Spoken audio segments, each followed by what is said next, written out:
Welcome to 100 Yards of Football. If you like the video this morning, please comment and share it. I'm your host, Vincent Turner. And today we have another legend coming out of Ruston, Louisiana area by way of Grambling. A gentleman that walked on and played baseball at Northeastern Louisiana University, the same university that produced the quarterback for the Pittsburgh Steelers, Buddy Brewster, and Stan Humphries, who also played with the San Diego Chargers. And he was a Ruston great, the legend himself, Mr. Tommie Woods. So if you like the video today, please comment and share it, as we're going to talk about this great man's career, not only on the baseball field, but this young man has a great story. He retired as a firefighter in the Louisiana area. So welcome to 100 Yards Football this morning, Mr. Tommie Woods. How you doing, sir? Hey, I'm blessed. Good morning, Mr. Turner. Thank you for having me this morning. If you like the video, one more time, we'll surely appreciate it here on 100 Yards of Football this morning. Mr. Tommie Woods, tell us about yourself this morning here on 100 Yards of Football. Okay, my name is Tommie Woods, Tommie. My mother did that to me, but I wear it well. I'm originally from Farmerville, Louisiana. I was born November 19, 1963. My father is Gordy B. Woods Sr. He's from Downsville, Louisiana. My mother is Beatrice Miller. She's from Spearsville, Louisiana. They raised me from birth all the way up to the age of about 6 in Farmerville, Louisiana. And my dad, who was a career supply man for Bell South, he got promoted and he had an option for 3 places to be moved to. And there was Monroe, Alexandria, and Ruston. And my dad chose Ruston. And, he built a new home here, in Ruston. And me and my siblings, I have 5 siblings. I have 4 brothers and 1 sister. We all attended Ruston High School. We all graduated Ruston High School. Matter of fact, the first 4 of us, my oldest brother graduated in 1978. The next was 1979. The next was 1980. And I was in 1981. And my baby brother, he graduated 2 years after me in 83. And my sister graduated 10 years after him in 93. We've been here in Ruston for over 50 years. My mother first, I belong to the Pilgrim Rest Baptist Church, where the pastor Brandon J. Crew is my pastor. I've only had 2 pastors at that church. I've been at that church for over 50 years. My mom brought me there when I was about 7 years old. I've been there ever since. And my career as an athlete, I come through Ruston High School. I went to Northeast Louisiana University. I had a scholarship to Southern, but I got a chance to visit the Northeast Louisiana campus and saw how well the campus was put together, very clean. And, I was excited because I knew some of the other Ruston High School players that played football, basketball down there. And I wanted my parents to be able to come and see me play. So I turned down the scholarship to Southern to go to Northeast. I made it through the last cut. There were players like Chuck Finley, Terry Matthews. There were a couple of guys that played at West Monroe that were there. A couple of guys that played at Wasserman. Made the 3rd cut and did not make the team, but got to practice. And I tell you, it was a great experience. But being a young African-American male and, trying to make decisions on your own, sometimes you make some missteps. I don't regret going there because my life, like it is, I like it like it is. God, he ordained it, and I'm happy with, where I am right now. I think when I look at your story, even though the baseball career didn't work out at Northeastern University, but you went on and became a firefighter. But I like the high school you came out of. So many great athletes: Andy Hamilton, Burt Jones at LSU, the late great Fred Dean, Michael Brooks, Scotty Thurman, Pig Sewell, University of Arkansas, Kenny Wright. So you came from a real, I want to say, stable high school background that got you to Northeastern. Now, I'm going to say this, even though your baseball career didn't work out, man, what I got so much respect for you. Talk about your job as being a firefighter for what, 25 to 30 years and retiring. 35. I don't know how many years, but you retire and taking on that real hard, serious job. Because Yes. people don't understand the pressure that is to become a firefighter. Yes, sir. I was first introduced to the firefighting by a deacon in my church. He eventually married my mom's sister. We call him Uncle Deke. Carl McCarthy. He's out of Grambling, Louisiana. He's originally from Ruston. He graduated from the famous Lincoln High School in Ruston, Louisiana. And he was a deacon in our church. And, I guess, he just sort of saw me coming up as a youth and working in the church. And after he saw that, my baseball career was coming to an end, he approached me one Sunday morning and said, have you ever thought about being a firefighter? And I asked him, I said, what do firemen do? He said, put out fires, crazy. I said, okay, I think I'll try that. And I went on, I took the civil service exam. I failed the first time and I took it again. I think you could take it like a year later. I took it again and passed. And he told me if I passed the test, they would get me hired. I was hired in September the 2nd, 1986. I was single. I did have a son that out of wedlock prior to being married. His name is Tommie Moore. And after that, went on into the fire service, went to fire school in Baton Rouge at the Louisiana Firemen's Association training facility.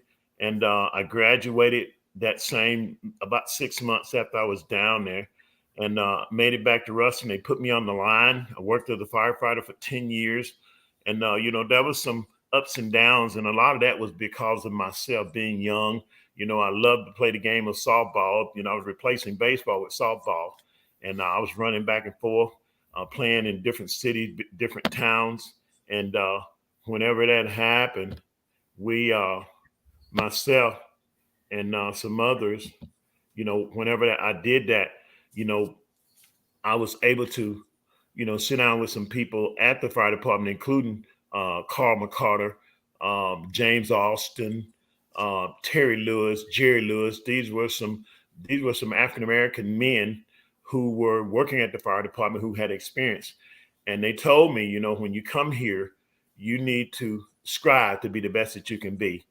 And with Deacon McCarter, introduced me to the fire department, I did not want to let him down after he had put his name on the line for me to be hired at the fire station. And so after that, I went from a firefighter to a fire driver. After fire driver, I went to fire captain. After fire captain, I went ahead, I had my EMT, but I was going on a lot of ambulance calls and I was seeing that, patients were needing more help. They were needing more things done for them, for as helping them breathe, for as, having chest pain, giving something for relief. So in 1994, I was 35, 36 years old. I went to EMT paramedic school at Delta, Louisiana Delta Votech. And I obtained my paramedic in 1998. And I worked as a paramedic from the time I left. When I went on up to the upper office, I was a district chief after I was fire captain. And after district chief, I was in the process of getting ready to retire, but there was another position that was opening up in the next 2 years. So I decided to stay. And that was assistant fire chief, which I worked for 5 to 6 years. And that's where I retired. I retired with 35 years of service. And I just love, I enjoyed my job fighting fire, but I think the EMS part was something that I really took a love to because of people going into people's homes and being able to see them in that, at their worst time. But then, by the time, we've gotten there and done all the things we need to do for them, to see the look on their face and their family's face and look, thank you for what you did. We appreciate you. You saved us. And I always tell them, no, I didn't save you. God saved you. He just used me as a vessel to do that. My major question of the day, and this in Yep. your passion and your voice and the love that you have in becoming a firefighter, why do you have a passion like you do in the help in your community? Because I feel that from you as we talk right now, the passion in your voice.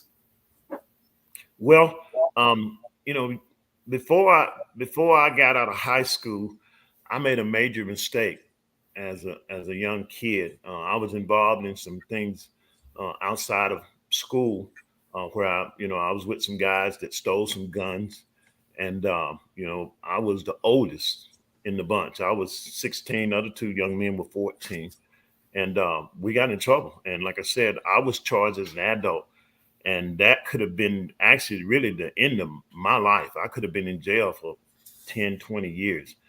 But with my, whenever they did all the judicial stuff, they did what they call a pre-trial investigation of me, and they went back and looked in my background for my schooling, um, activity in the community, and the judge, who was actually from Farmerville, he looked at it and he called me in. And he said, "Look," he said, "you made a mistake. You've never been in any trouble, and we just want to make sure that you're on the right track."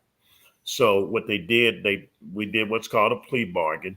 But also when they did the pretrial investigation on me, he was really adamant. He said, "I want you to know," he said, "I know your parents. I know the background you come from. I know they didn't teach you that. But," he said, "there is a lesson in this, and you can rebound from this if you stay on the straight and narrow." And what I feel like saved me was that when they did the pretrial investigation, they saw that where I was active in my church in all activities, whether it was plays or whether it was, ushering, whether it was singing in the choir. And, when he told me that, I had some relief, but until after they told me they were going to put me on probation for 5 years. And after that, if I didn't get any trouble, it wouldn't clear off my record, but it would, kind of set me free. And I just didn't want other children to have to go through what I went through. It was something that I learned from, but I wouldn't want any child to have to go back through that, that path that I went through, just to, get where you are, because it taught me a lot of things it taught me about being patient. It taught me about doing the right thing. And I was raised that way. My dad, had a great foundation at home. My brothers, we just didn't do that kind of stuff, but I just got outside of where I was supposed to be. And, sometimes when you're young, you think you know everything, you find out you don't know as much of what you know. So that was one of the things that, changed me and made me pursue, young people saying, "Look, this is not where you want to be. Education is number one." My dad always told me, he said, "Tom," he said, "there's always life after sports." So, we had to get our grades. If we didn't, dad was the one that we called him the Terminator. He was the one that he issued out the discipline. My mom would leave the house. She went inside. And I remember one time my mom was leaving and I was around her leg. I said, "Mom, please don't leave us here. This guy is going to kill us." But, thinking about all those things that my dad did for me, he always told me that he loved me. And he said, "I'm going to discipline you because I want you to be ready. When you go out in the world, you'll have respect, you'll show love, and you'll do the things that you need to do to be a good citizen." And I thank God and I thank my dad for the foundation that he laid under me.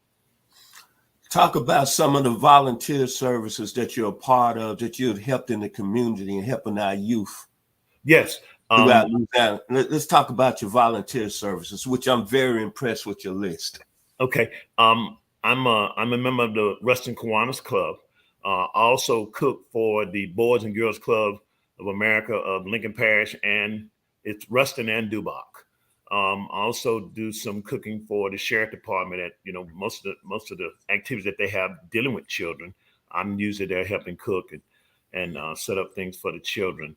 Also, in our church, I'm the president of our choir, and our youth is our future. The Bible tells us that the children shall lead us, and we want to make sure that we give these children the foundation that they need to be able to be good leaders. We have to be good followers to be good leaders.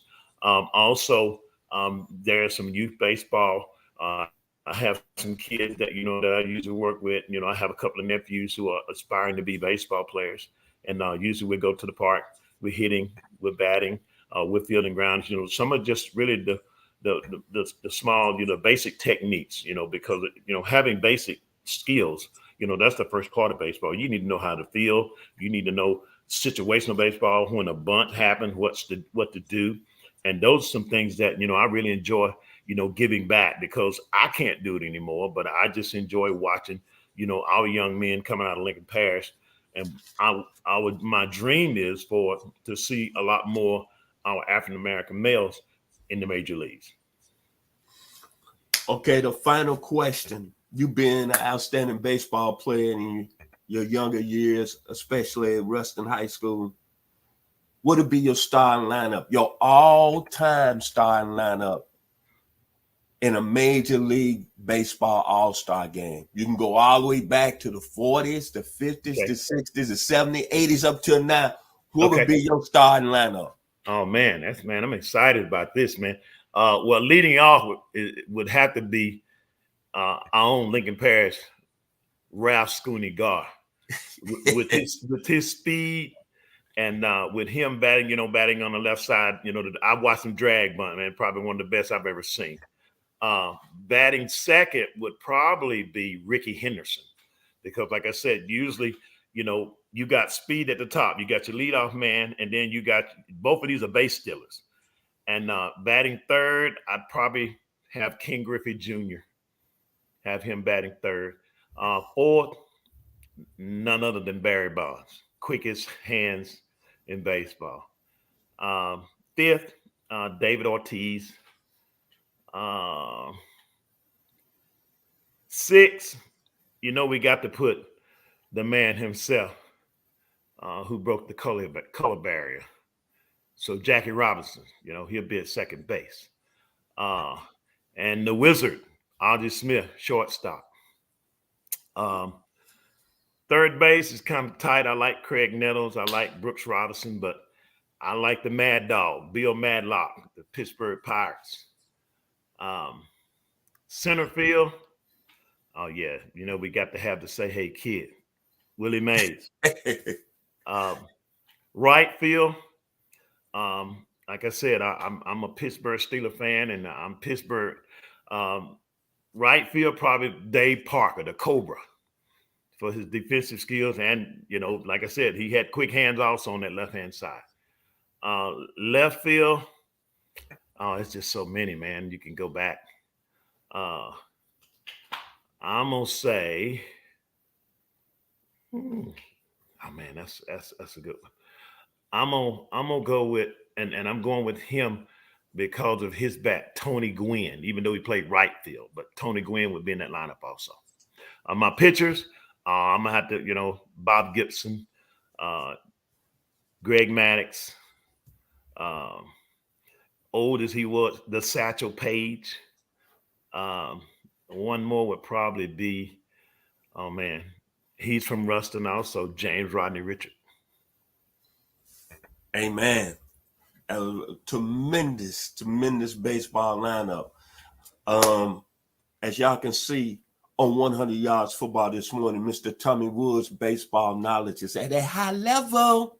Yes, sir. And plus, the final question, man, and your final words here on 100 Yards Football. If you could go back and change anything in your life, what would you change?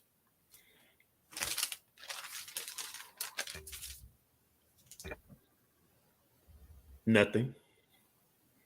I'm happy with where I am in my life now.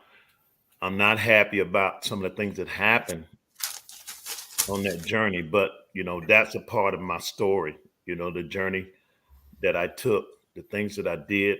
I never realized that I would ever be as good as what I was as a firefighter until I actually got in. I never had any skills or any inkling to be an EMT or a paramedic, but now I teach it. Once I became an EMT and I was in the process of trying to get my paramedic, I became an instructor. I'm still an instructor, 30 plus years, EMS instructor, 30 plus years, CPR instructor. I'm also a chaplain for the fire department, even though I'm retired, but I'm in the chaplain network. And, I just, changing anything would take away from my story. So I'm saying I don't want to change anything. I like where my life is, and I like where my life has led me to, because, God has been the major portion of it. And he showed me that even though you fall, you have to get up. You have to get up and move forward. You can't change things that happen to you. You can only go forward, move forward, and try to do things better. And that's what I wouldn't change it. I like my life. I love my life. We'd like to say thank you, Mr. Woods, for being here on 100 Yards Football. Before I give my final word today, I'd like to give a special thanks to the team here at 100 Yards Football, because I wouldn't be where I'm at today. First, I'm going to start with the young man that made the program go very smooth this morning. Where we have came, it's just been an unbelievable ride, and I know God is in the plan, Mr. Jeremiah Long. Yes, sir. Thank you, Mr. Long. Team of 100 Yards Football. My business partner out of Brooklyn, New York, Mr. Ronnie Keebler. To the young man that make it happen every Wednesday, the youngest member of 100 Yards Football, Mr. Logan Landers. To the voice, Mr. Mark Bass, a.k.a. Mark Denham, thank you. And, of course, to the Atlanta Falcons great, Florida State, Mr. Bobby Butler. And I'd like to say this before I give my final word. I would be wrong if I didn't mention this gentleman's name. And I tell you, he's changed my life over the last 2 months, and I haven't even met him, but his inspiration, his impact in my life has changed me as a man, as I be 63 years old next month, to the legend himself. And I see why the people in Grambling and Ruston, Louisiana respect him to a high level. And I want everybody to understand what I'm finna say. This gentleman has a son that was a first-round overall pick in the 1991 NFL draft. It's not a lot of people walking around can say that. To the legend, Mr. Jim Maryland, thank you so much. Yes, thank you. Now, my final word. As this show progress, it's a feeling of spirit and love that's going to another level. I can say doing this over the last 4 years with Jeremiah, I have not felt this spirit at this level. And it's because of the great people that we've had here on 100 Yards Football. And I would say this, the gentleman that's on the screen today, I'm so proud and so honored he joined us. Because I hope everybody listened to his story. And please go back and look at this video again, because it was very powerful. Mr. Tommie Woods put it down. And I'd like to say thank you here on 100 Yards Football. All I can say is thank you. God bless. Thank you, Mr. Woods. And thank you to the staff of 100 Yards Football. And one more time to Mr. Jim Maryland. Thank you. And y'all have a blessed day.